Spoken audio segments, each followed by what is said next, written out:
One of my best friends in high school and I had hatched this plan that we were going to enlist together on the buddy program. But at the last minute, she bailed on me.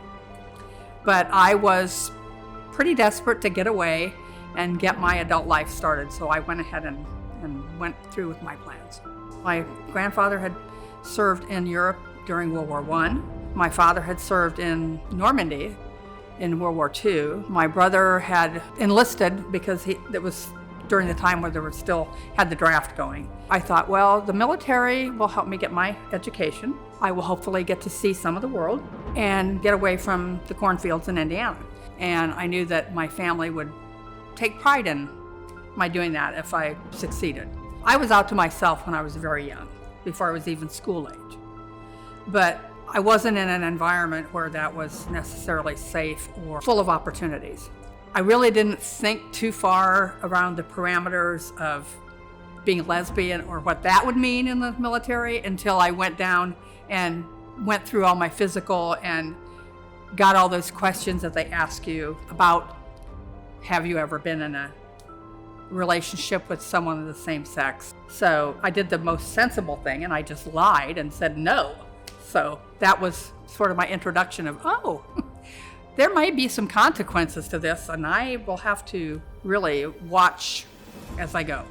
When I was in my technical training, I had the great privilege of serving with people who were in command positions that could not really come out to me, but made it obvious that I was in the presence of allies.